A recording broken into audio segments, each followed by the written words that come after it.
बिस्मिल्लाहिर्रहमानिर्रहीम, अस्सलाम वालेकुम। लाखों करोड़ों दुरूदो सलाम मोहम्मद मुस्तफ़ा सल्लल्लाहु अलैहि वसल्लम और आले मोहम्मद पर। मैं हूं उमर दराज गोंदल और आप मेरा फेसबुक और यूट्यूब चैनल देख रहे हैं। नाज़रीन, खबर इस वक्त पाकिस्तान के अंदर बहरान क्या है, तवानाई का बहरान है और इमरान खान बड़ी सादा बात कर रहे हैं। उनसे पूछा जा रहा है कि अगर आप हुकूमत के अंदर होते तो आप पेट्रोल कैसे सस्ता बेचते, या जो मुल्क के अंदर इस वक्त तवानाई का बहरान है, शदीद लोड शेडिंग है। अब लोड शेडिंग का अंदाजा इस बात से लगा लें कि पहले बात सिर्फ और सिर्फ पाकिस्तान के मुख्तलिफ इलाकों तक थी।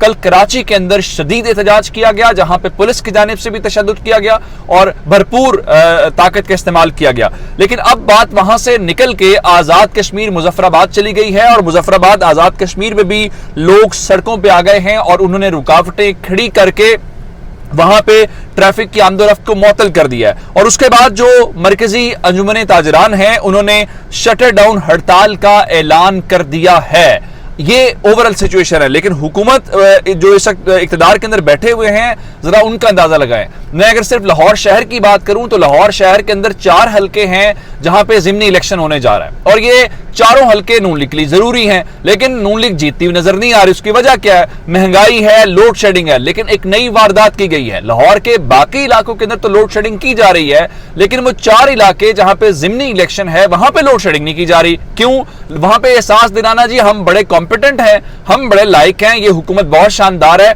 लेकिन बाकी लाहौर का उनको फर्क नहीं पड़ता क्योंकि बाकी लाहौर का भी उन्होंने वोट नहीं लेने। तो इसलिए लोगों को यहां पे काम करना, थोड़ा सा इनके ऊपर तवज्जो देनी जरूरी होगी। लेकिन अब जो मैं आपको खबर देना चाहता हूं वो रशिया से रेलेवेंट है। खान साहब बार बार एक बात कहते हैं, जिस तरह मैंने आपको शुरू में बताया कि मेरे पास बहरान का, वो कहते हैं हल है। मैं रशिया से राब्ता करता, जो कि उनकी हुकूमत ने, हमाद अजहर साहब ने खत भी लिखा कि हम रशियन ऑयल खरीदना चाहते हैं। अब लोग कहते हैं जी मुआहदा ही नहीं हुआ था अभी बात। अब देखें, आप जब एक्सप्रेशन ऑफ इंटरेस्ट होता है तो आप पहले किसी से बात करते हैं कि देखें मैं ये खरीदना चाहता हूं, उसके बाद अगला कहता है जी ठीक है जी मैं बेचना चाहता हूं, उसके बाद टर्म्स एंड कंडीशंस तय होती हैं कि इतने पैसों पे होगा। मिसाल के तौर पे अगर पाकिस्तान और रशिया आपस में ट्रेड करेंगे तो ट्रेड किस करेंसी के अंदर होगी? डॉलर्स के अंदर होगी, रूबल के अंदर होगी, जो रशियन करेंसी है, क्योंकि बहुत सारी ताकतें उनके साथ रशियन करेंसी के अंदर भी कर रही हैं। अब इस सारी सूरत हाल को लेके खान साहब को सजा भी यही दी गई। अब आप बहुत सारे लोग जानते हैं कि इस वक्त मार्केट के अंदर ये बात सबको इल्म है और अब तो कोई छुपी हुई बात नहीं है कि अमेरिकन नेशनल सिक्योरिटी एडवाइजर ने उस वक्त के वजीर आजम इमरान खान के national security adviser doctor Moeed Yusuf को बाकायदा कॉल करके कहा कि खान साहब को रोका जाए, जिसके बाद यहां से कन्वे ये किया गया कि खान साहब अकेले गए हैं जनाब रशिया, इसमें हमारे बाकी तमाम स्टेक होल्डर्स का कोई किरदार नहीं है। जो कि खान साहब बार बार कहते हैं कि मैं जब रशिया गया तो तमाम लोगों की मुशावरत से गया, हत्ता कि मिलिट्री ने कहा कि आपको जाना चाहिए और आपके जाने की वजह से हमें वहां से वेपन चाहिए।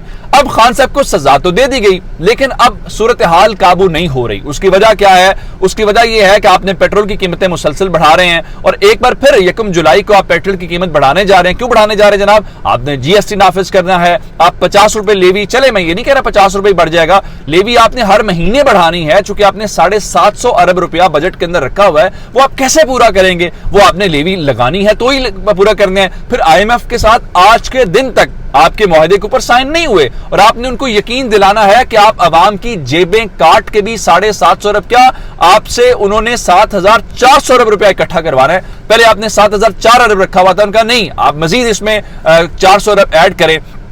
और इमरान खान की हुकूमत ने तो आपको तारीख में पहली बार 6000 अरब रुपए की कलेक्शन करके दिखा दी। अब आपको समझ नहीं आ रही उसकी वजह क्या? आप लोगों को स्क्वीज करते जा रहे हैं, लोगों की इनकम नहीं बढ़ रही। खान साहब के दौर में पर कैपिटा इनकम पाकिस्तान की बड़ी है। अब निकाल लें गवर्नमेंट के जो इक्तिसादी सर्वे है उसके अंदर आपको आइडिया हो जाएगा। अब खान साहब को जो सजा दी गई वो क्या थी? रशियन ऑयल नहीं खरीदना। अब जब इनसे बहरान नहीं टल रहा, अब रशियंस इनको याद आना शुरू हो गए हैं। जिस बात के ऊपर आपने इमरान खान को निकाला, इमरान खान को सजा दी, अब ये हुकूमत वो काम करने जा रही है।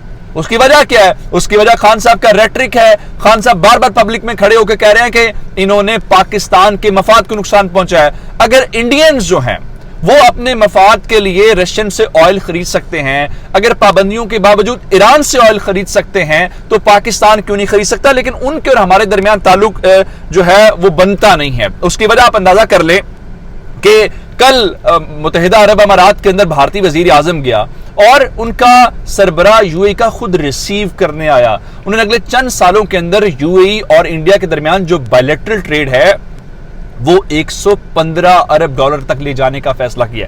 उसको सिर्फ छोड़ दें आप, चलें वो तो अपनी जगह पे है। अगर पिछले चंद दिनों की आप बात करें, बहुत सारे इजलास हुए। मिसाल के तौर पे ब्रिक्स का इजलास हुआ चाइना में, जो हमारा दोस्त मुल्क है। और ये नहीं है कि हम ब्रिक्स के मेंबर नहीं है तो हमें बुलाया इसलिए नहीं गया।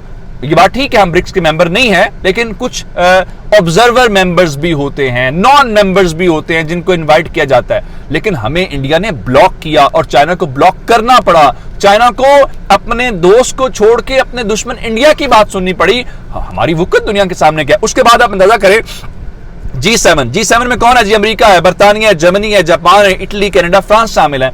इंडिया G7 का मेंबर नहीं है। G20 का मेंबर जरूर है, G7 का नहीं है। लेकिन उसके बावजूद वो वहां पे गया और जर्मनी में उसने बाइडेन के साथ मुलाकात की, कैनेडियन प्राइम मिनिस्टर के साथ मुलाकात की, फ्रांस के प्रेसिडेंट के साथ मुलाकात की। उन सबसे मुलाकात क्यों की? कि लोग उनकी बात सुनते हैं। अब हमारी हुकूमत जो है, इस वक्त मैं ताजा तरीन खबर देता हूं कि जो खान साहब का मजाक उड़ाया गया। आप तो कहते थे खान साहब जो हैं वो ऑयल खरीदने वाला झूठ बोलते हैं, रशिया पाकिस्तान को ऑयल नहीं देना चाहता। तो शहबाज शरीफ हुकूमत ने अब ये मुशावरत क्या शुरू कर दिया है। शहबाज शरीफ हुकूमत रशियन ऑयल खरीदने के ऊपर मुशावरत कर रही है। लेकिन इत्तलात ये हैं कि रशिया इनको मुंह नहीं लगा रहा, रशिया इनकी बात नहीं सुन रहा। उसी तरह से रशिया क्या बात सुनेगा? वो आपने पुतिन वाली बात सुनी नहीं थी कि आप खुद फैसला नहीं कर सकते तो फिर आपकी हैसियत दुनिया के अंदर क्या होती है। अब दूसरी तरफ अंदाजा करें कि चीन हमारी बात नहीं सुना तो कैसे। अब इन्होंने क्या किया? इन्होंने 4 जो पेट्रोलियम डिवीजन ने, जो वजारत है हमारी पेट्रोलियम की, 4 बड़ी जो रिफाइनरीज हैं, क्योंकि रिफाइनरीज ही ऑयल इंपोर्ट करती हैं बाहर के ममालिक से, और उनके सरबराहान को खत लिखा है जिसमें पाक अरब है, नेशनल रिफाइनरी है, PRL है और बाइको है। इनको खत लिख के इनसे ये पूछा गया है कि ये बताइए कि रूसी खाम तेल से पेट्रोलियम मसनूआत के हुसूल की शरह क्या होगी और किस ग्रेड का खाम तेल कितनी मिकदार में आप वहां से ले सकते हैं। फिर उसके बाद ये किया गया है कि उसकी लागत क्या होगी, फिर रूसी तेल की जो खरीदारी है उसकी अदायगी का तरीकाकार क्या होगा, और खलीजी ममालिक ने रिफाइनरियों की अपलिफ्टिंग के लिए क्या मुआहिदे किए हैं। इन सारी बातों का मुतल्लिक सिर्फ और सिर्फ ये है कि आपने जो इंडिया और बाकी ममालिक अपने हाथ तवाराई बहरान को टालने की बात कर रहे हैं, वो यही बात इस वक्त इनकी है। लेकिन इनका ध्यान कहां पे है? अब आपको पता है खान साहब ने कल बात की थी और इस वक्त तहरीक इंसाफ 2 जुलाई को मुल्क गिर एहतजाज करने जा रही है। लाहौर के अंदर, कराची के अंदर, पेशावर के अंदर और इस्लामाबाद के परेड ग्राउंड में खान साहब जलसा करने जा रहे हैं। जरा खबर सुन लीजिए कि परेड ग्राउंड वाले उस मामले के अंदर खान साहब जो हैं वो होंगे, लेकिन इस्लामाबाद इंतजामिया परेशान है। परेशान किस लिए? कि क्या खान साहब सिर्फ एक दिन का एहतजाज करेंगे, जलसा जुलूस होगा, या फिर खान साहब वहां पे धरना देने जा रहे हैं। इस्लामाबाद इंतजामिया सर जोड़ के बैठ गई है और सर जोड़ के बैठने का सिर्फ और सिर्फ मकसद क्या है कि हमें किसी ना किसी तरीके से अब खान साहब को काउंटर करना है। क्योंकि खान साहब, मैं रात को सर्वे देख रहा था लाहौर के मुख्तलिफ हलकों का, जहां पे तहरीक इंसाफ को मेजॉरिटी के साथ लोग कह रहे हैं कि देखें हम तहरीक इंसाफ को वोट देंगे, और उसमें वो लोग भी शामिल हैं जो नून लीग के वोटर्स हैं। अब खान साहब इस तरह नहीं हारने वाले, मैं आपको ये बता दूं इस इलेक्शन के अंदर। हाँ, धांधली से काम नहीं बनेगा, धांधला करना पड़ेगा, और वो कौन कर सकते हैं वो आपको पता है। दूसरी जानिब अब लाहौर हाई कोर्ट से खबरें हैं, जो कि लाहौर हाई कोर्ट में केस की समाअत है जनाब जस्टिस सदाकत अली की सरबराही में 5 रुकनी बेंच है जो हमजा शहबाज शरीफ के हवाले से आज फैसला करेगा। हमजा शहबाज शरीफ ने भी आज सूबाई पार्लिमानी पार्टी का इजलास बुला लिया है, जहां पे नून लीग के और जो आजाद दीगर लोग हैं, जो नून लीग के इत्तेहादी हैं, वो शिरकत करेंगे, जिसके बाद फैसला होगा करना क्या।